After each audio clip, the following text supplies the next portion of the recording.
I'm so happy to speak to you all today, and I'm really happy that you're all able to delve into the word with me. So before I get into the sermon, I'd like to invite you all to imagine with me, just for a couple seconds. So imagine you're standing at a batter's box at a baseball field.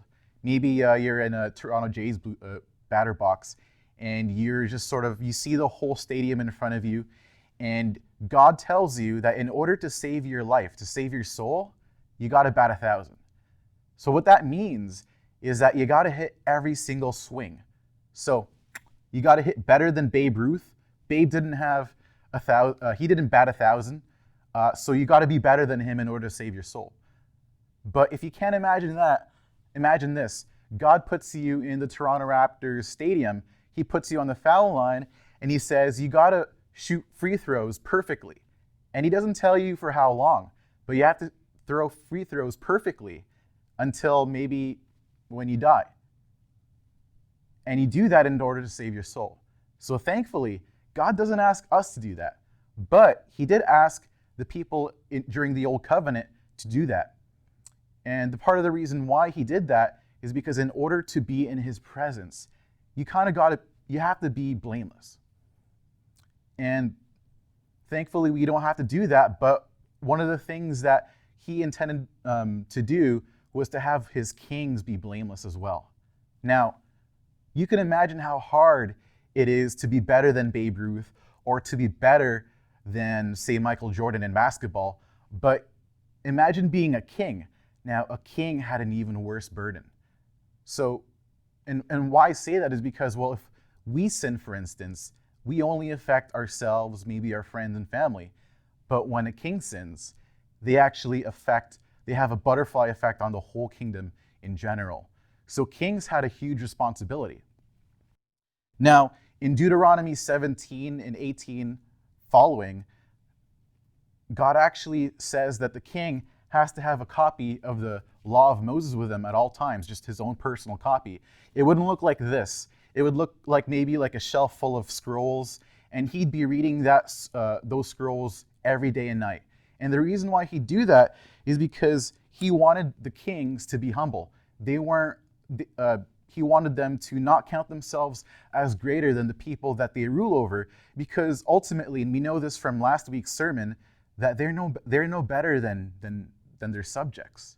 And in fact, the Israelite kings, the line of kings, were just regular Israelites. The only reason why they were kings in the first place was because the Israelites wanted a king.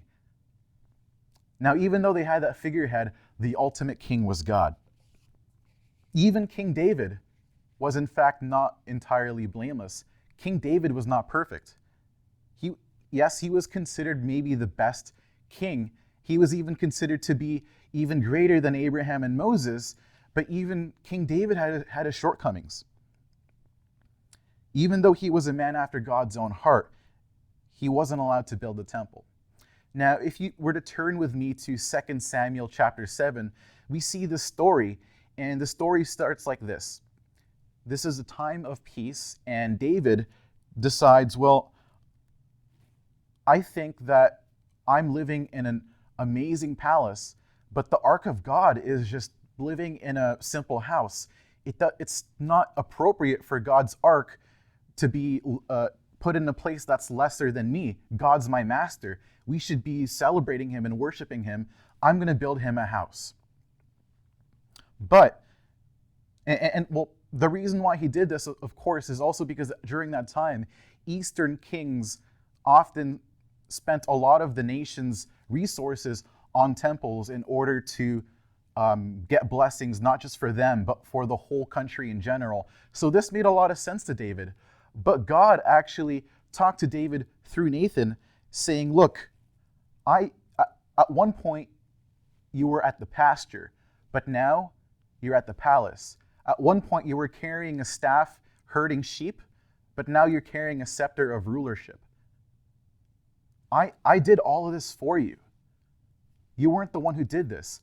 I was there with you a single step of the way. I was there ever since Israel left Egypt. I was with them in the wilderness. And like that, I was with you your whole life, David. What gives you the right to put me, to say that I belong at one place? Isn't my presence bigger than just a simple house? And who are you, a servant, to build a house for me? I don't need anything. But because you're faithful, because you love me, I will instead give you a house. So you might think to yourself, why did God reject David's gift? Wasn't David just honoring God? Well, First Chronicles, I believe, 1 Chronicles 22, verse 8, sheds some light on God's decision. It says, "You've shed much blood and have fought many wars. You're not to build a house for my name because you have shed much blood on the earth in my sight."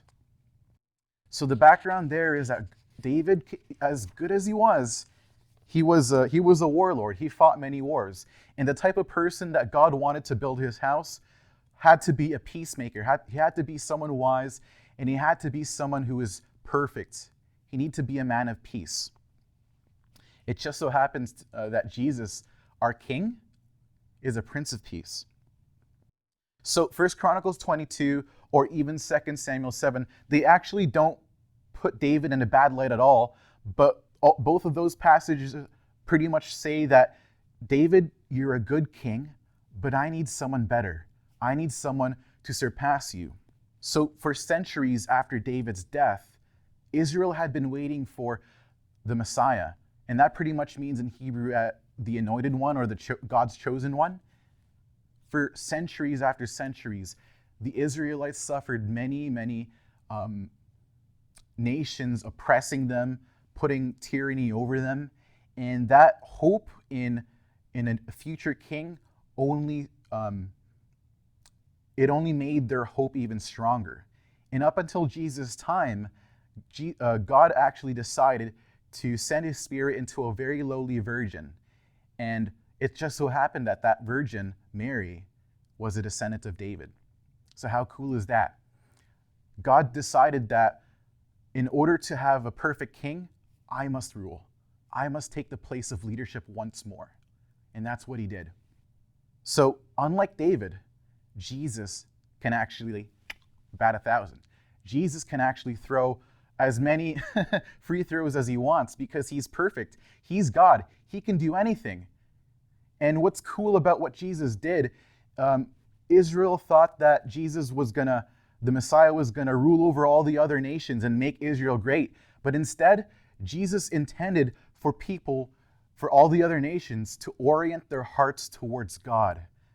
That's what he meant by building a house. Because if you think about it, the house that God promised to David, that house would have been built after David died.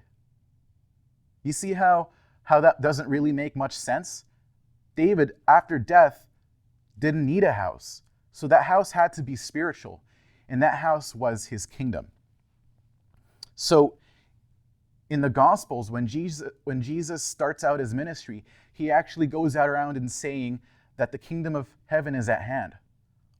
But later on, towards the end of his ministry, he tells Pilate, my kingdom is not of this world. So the kingdom is actually spiritual, and the kingdom is actually heaven. But what people didn't tend to think about was, or at least right now even, people forget the fact that the kingdom of heaven has citizens. The kingdom of heaven has workers. And those citizens and those workers, they're the church. They're us, people who believe and decided to follow God.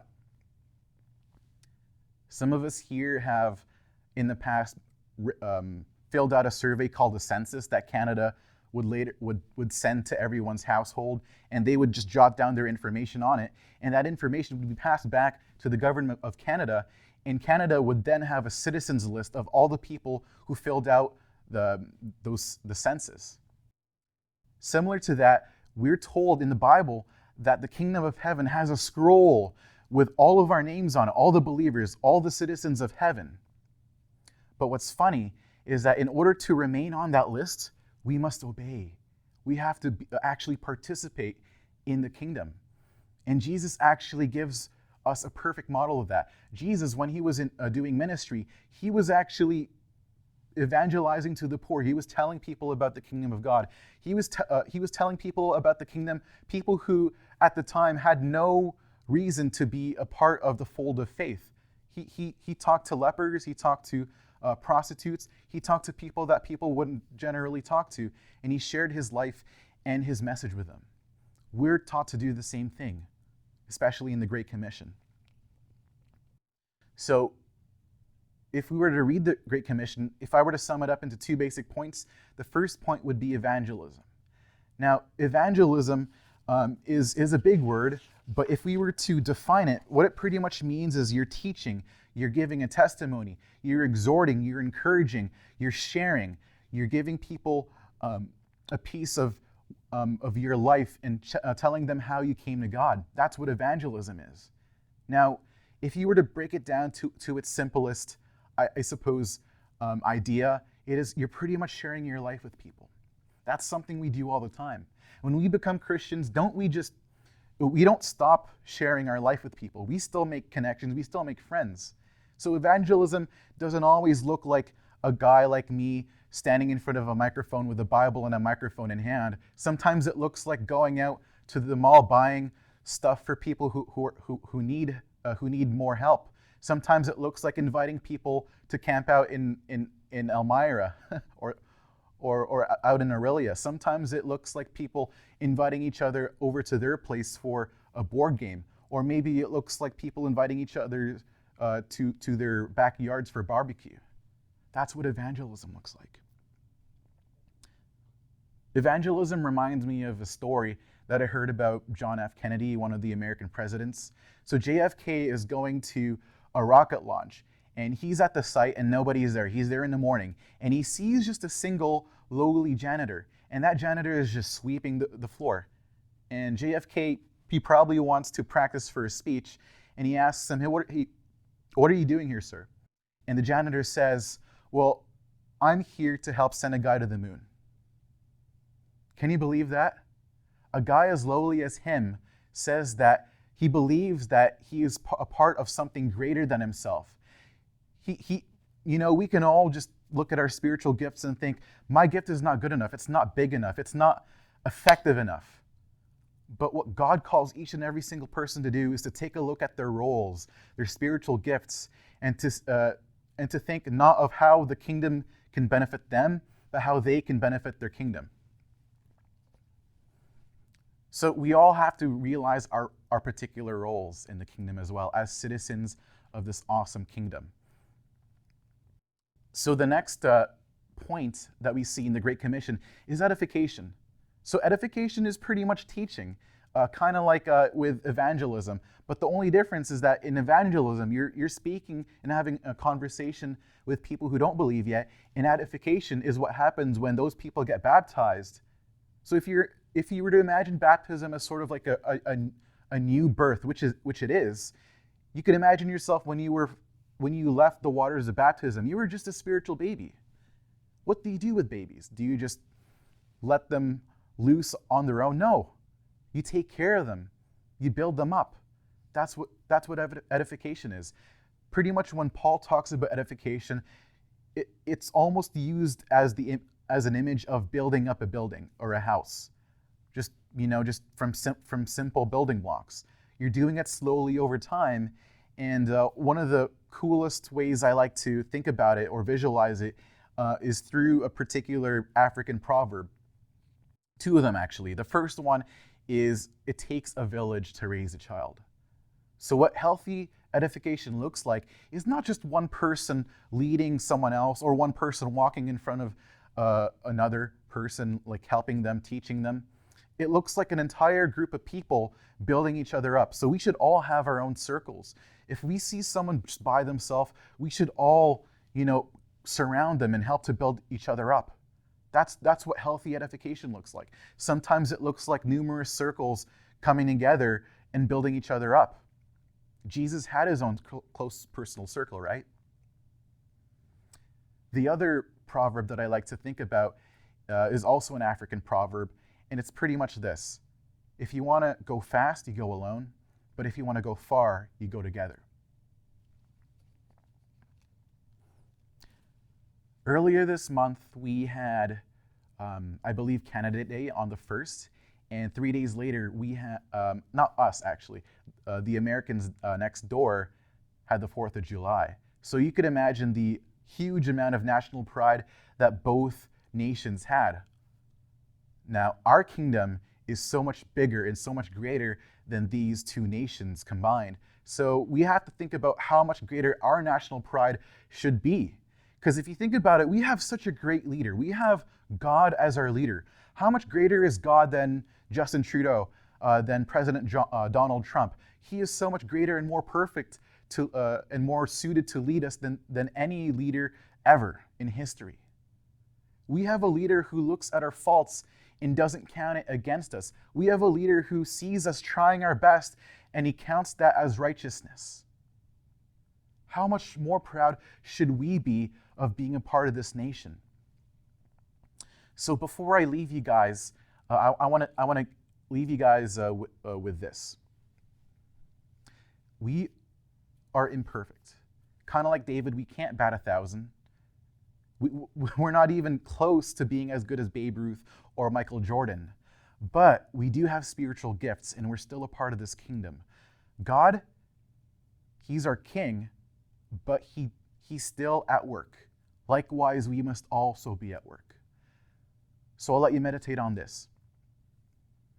If you are in fact proud of being a part of God's kingdom, if you are proud of having God as our king, then we should think about how we can best prove how proud we are by taking a look at our spiritual gifts and how we can use that to serve our kingdom. Thank you.